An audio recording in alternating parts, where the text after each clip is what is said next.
What's going on, guys? Welcome back. Today's video is a very special one at hand. Every video is special, you always say it, but what makes this one extra special, this one is for everyone like me, a person of color, red, blue, purple, ninja turtle, whatever you are. This video is for you. It is about understanding some of the struggles where I personally understand the people that are represented across these platforms may not exactly be someone you consider someone that represents your struggles as a content creator. Some of them, on one hand, they had very privileged friends that helped them out, they helped them grow. And then on the other hand, there's some that kind of understand where you come from because they had to deal with trolls and things like that. But now, with the way that the world is, there's some pretty heavy, deep stuff for unknown content creators who do not feel like there's a voice or something that represents them in terms of business, where I believe my content is good enough, where I should be able to talk to these people or have partners, something in regards to growing your channel and making your content better in terms of exposure, which we all know out of the big three, yeah, Twitch is pretty bad on exposure. Let's just throw that out there. It is what it is. It sucks. As a person of color, it's a little bit more difficult because there's a lot of slurs and hate-filled language that you can pretty much just trick the system to keep saying, and you kind of feel discouraged. It can be hard, which everything here is all about. Yeah, it's hard, and how to get through it, and the mental stress and what becomes physical stress after the mental stress kick you in the dirt. It can be a little bit hard to get back on that horse and try it again. One, I'll give you my story, and then we'll come up with some good positive things that these are just my personal opinions on what I think could be done, and I doubt they're heard, but it's something to say that I don't see anyone else saying, or at least from what I see, there's no one else saying. I have something special for y'all. Since this is a special episode, let's head to the lab and let's see what we can come up with. Hey, I get it. We did the transition and we're still here. We'll get into the lab later. I think it'll be a little bit more real and authentic if I did the video from this room, and then once we start going into a more fitting atmosphere, I think the lab will be a little bit better. My story, 11 years as a content creator. You probably have some pretty bad stories, 8-bit, especially times like this where everyone's heated about the color of my skin, which is very weird that that's even an issue. And there's people that really hate you just because you look different. It's kind of like if I just said I hated people that wear glasses because they're blind or anything like that, where it sounds stupid. Like, at the end of the day, I'm a human being just like you, but for some reason you feel that I'm not. We're not gonna jump on that horse. Let's talk about the real reason you're here. It can be very hard being a Black person on any streaming platform, especially where hate gathers in the form of trolls, where I've had numerous. I've gotten to the point where when trolls come in, I let them try to say their piece and whatever else may be wrong, and then I turn it on them. Because one, everything they say is complete utter garbage, from, oh, you need to go back to Africa. Okay, give me a return ticket. Give me return the sender. But before I leave, make sure you pack up and hail the queen. Things like that, where it became very quick-witted, and I had to learn how to deal with in the moment impromptu responses that can be rehearsed based off what this person is saying. So I picked up some very decent Black history facts. One being, did you ever hear of Crispus Attucks? That is the first person to die for America's struggle for independence. So when they say, we fought for our freedom against the British, well, my guy, my ancestor, was the first person to die for your freedom against the British. Bet you didn't know that one. First Black person to fall for America's struggle for independence was Crispus Attucks. He was a rope maker and trader. It's things like that where you have to arm yourself and work a lot more hours and put a lot more thought into your content and still be true to yourself. That is the main thing you have to hold on dear to is yourself. There'll be a lot of people that try to get you to not be yourself, or they'll come up with, hey man, you know, if you do this, then maybe that will have more people engaging with you. You do this. Like when I first started streaming, they said don't get a webcam. They said do not get a webcam, do not show your face, because they knew they had a lot of people in the community that I was trying to get into that did not like the color of my skin. And that is why I am an advocate of the webcam. Do not hide yourself. Whatever flaws you have, if you're fat, overweight, bad teeth, weird eyes, whatever you hate about yourself, they're gonna find out anyway and pick it apart. You have to become comfortable with it first, or change it. Certain things you cannot change, like the color of my skin. So you have to be comfortable with it. You will be called names. You will be called very hurtful names, where you, depending on the strength of your soul and the strength of your character, you may have to just take a break, which is fine. Don't let them win. That is my beg to you. Do not let them win. If you enjoy doing this and you really do not let these people win. Keep making your content. It will take a moment, but people who legitimately like your content, not because you're black, so I'm sticking with all black people, that is not what you are here for. That's not even real growth. That is just bandwagoning together because you are the flavor of the month. That will not get you where you want to be. Make your content, no matter what color. If your content is good and it's meaningful and it's sincere and it's rich, they will watch you. I am 90% sure they will watch you, because it's not about this at the end of the day. It's about what's in here. It's the good old ticker. And people see when you're really passionate about something. They can tell when you're not really liking this game, or if you're not too sure on it, because your heart is not in it. So you're just playing it because it's the thing to do. And that's what a lot of content creators don't understand. When you're not enjoying something, it shows. Your body language is completely different. It is completely off the charts. When you in there when these moments are on, when you're on. And that's what people are drawn to on Twitch. You don't have to be the best at a game, because guess what? 90% of the games I play, I'm not the best at either. Not even the other 10%, I'm just moderately good. Or I'm moderately good because I'm the only one playing them. So I win by default. When you are on it and you're in the moment and you're live, these people feed off of it. But if you're not into it, they know. They had viewers ask me, are you okay? Are you sick? What's wrong with you? Because they can tell I was not in this game. I didn't feel like playing it. And guess what I did? I said, guys, you know what? I am actually kind of tired. I'm gonna come back. I'm gonna take a break and refocus, and I'm gonna come back. Because they knew, they can see it. My energy, my body language was off. And they knew I wasn't happy. These people will get under your skin. They will immediately target something that they know you're uncomfortable about. Your body language and things that you do telltale signs on what you are uncomfortable with. Especially women have it hard. Women have it way harder, because there's so many subcategories of being a female on a streaming platform, where you either get lumped into not just, oh, so you're black, you sell lewd OnlyFans material. It's horrible. It is horrible on some of these things, that just going into a person that I support chat, but when I see no one doing something and then I reach out to them and then it's still nothing, I report and then I leave, because I'm going to get banned. For me, I'm just like, I'm not here for this. This is uncomfortable.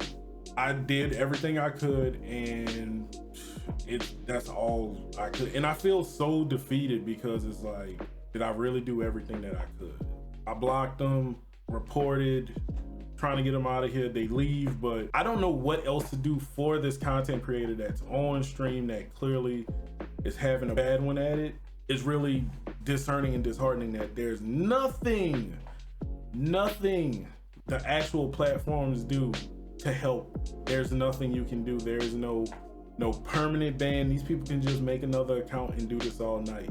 And then that makes your content suffer because no one's gonna sit there and listen for this person every 20 seconds after they get banned to go make another account and to come troll this person. And I've been there. I've had it where people have made, I count them. I think the highest one is like 17. They made 17 accounts from 8-bit of fat, 8-bit of black. There were so many 8-bits of that just targeted me as a black person.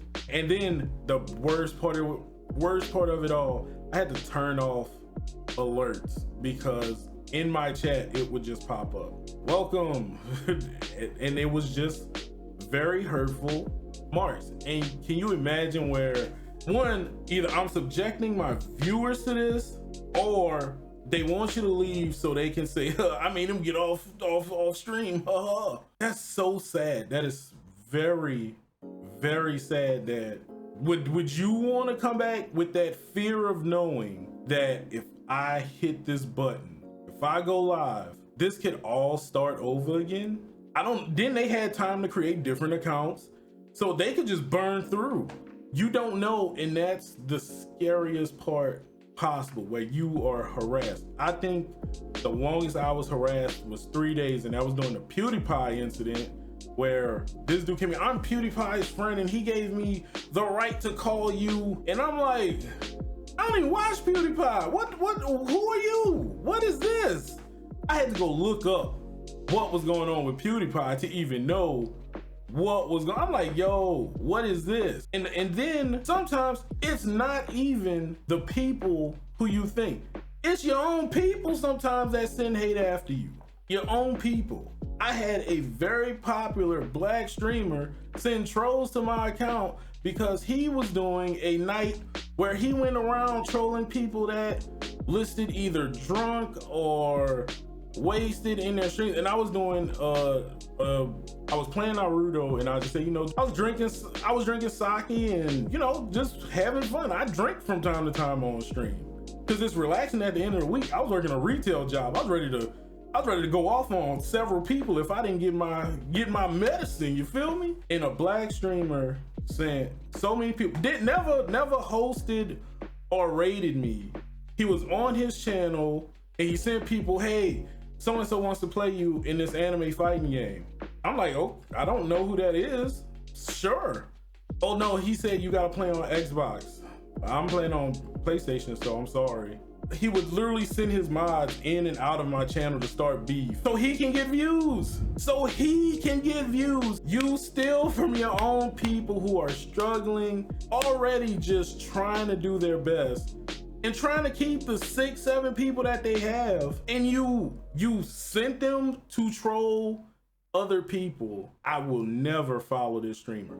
I will have zero respect for this streamer. I'm not gonna say who it is, but I have zero respect for him and all the people that roll with him and respect him, because where we are few in numbers, we're supposed to be building each other up, and we are attacking each other constantly. But on the other spectrum, I have the people who are down for me are the people that are not the color of my skin. It's the people that are standing up the hardest for the injustice, are the people who are saying our generation is the change, are the white people. When the Black Lives Matter movement first started happening, I had Dizzy Disaster. Me and Zig was like, we are gonna give Diz the Black Person Award of the Year.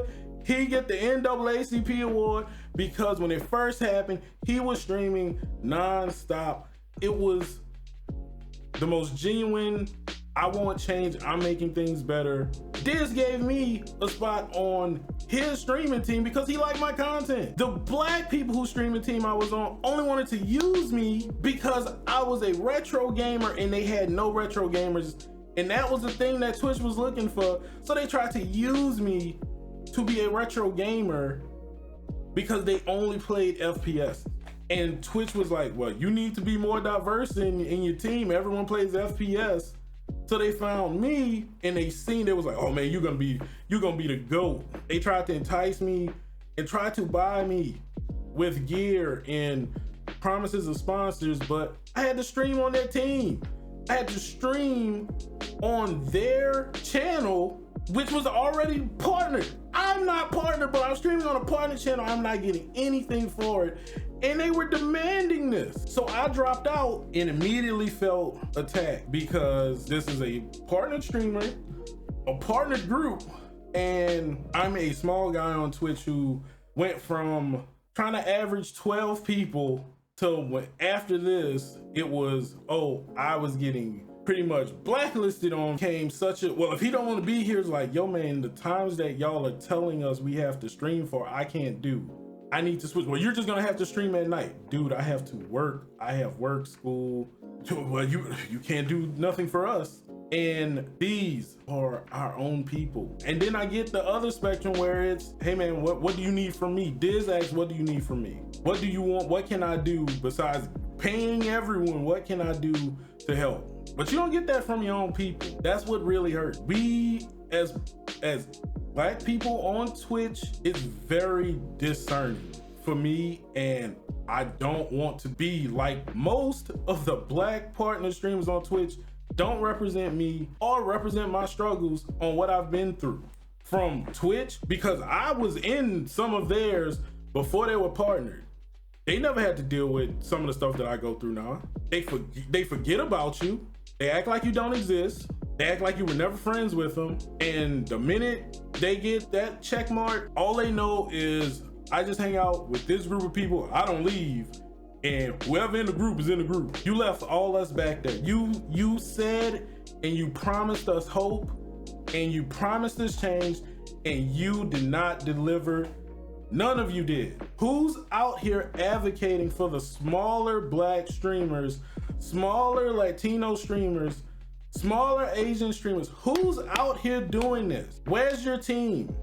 Where's the, oh, hey man, look, I want to focus on, after watching your streams, man, I think if you did this, if you set this up perfectly, you are on the next checkmark box train list. When Twitch start handing them checks out, you gonna be there. I've got nothing. No one can tell me this. No one can show me receipts. And it's not about rating and hosting. It's not about that. It's just about what needs to change. What needs to change with the content that I'm producing, or advice. Where's the advice? I'm doing this for the people that's just starting. I'm doing this for the people that's going live for the first time, so they don't make the same mistakes that I made and take 11 years to get here with a decent community. Yeah, you fail, but that's the best part about being a minority. When you fail and you have the power to get back up because you were never given any handouts. You did it on your own. You built it brick by brick and nothing was handed to you, because nobody could ever say, oh, you was given this, you was given that. I did it on my own 2 feet with my busted computer, with my PlayStation 4, with my paycheck. I built all of this. Grandma didn't buy me a computer. My grandparents are dead. I don't have grandmother buy me a new computer. I don't have a rich mother that I can leech off of, or a rich father that I can leech off of. My parents gave me the love of video games because they got me the video games, and I took it from there. I built this content, I built this channel, I built multiple channels. But where are the black people that's, when Black Twitch was coming up, oh, we gonna be Black Twitch, Black Twitch, Black Twitch, yeah, that's me. And guess what? We couldn't do regular Twitch right. They give you everything to do regular Twitch right. Nobody's doing it. But then they say, oh, we can't be exclusive. We can't say we only allowing black people to do this. But then some of the black streamers, the black partner streamers, are the token checkbox. We can't say we can't say we're all white because we have him, we have her. And then they sitting there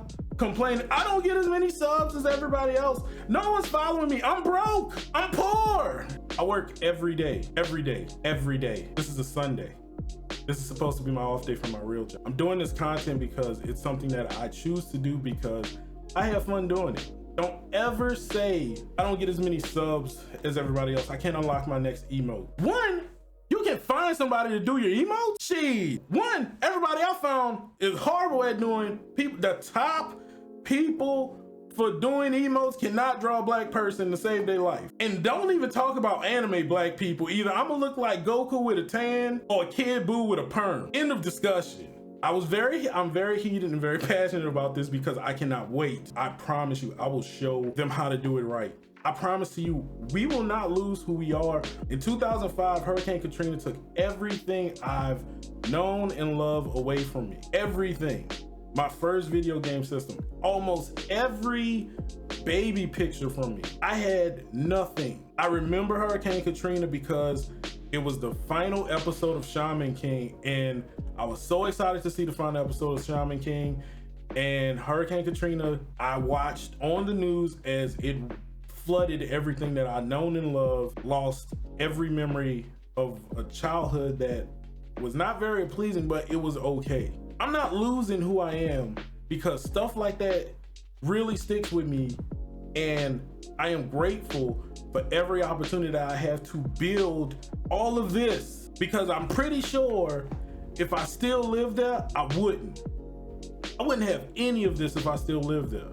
I wouldn't have the job that I have because I didn't have to struggle 11 years in a retail job to get kicked out to then say, hey, go find another job. Man, I thought I was retiring here. Yeah, that ain't the move. This will probably be a 2-part episode because now we got through my story. Let's figure out how to fix it. Let's see what we can come up with to make things better.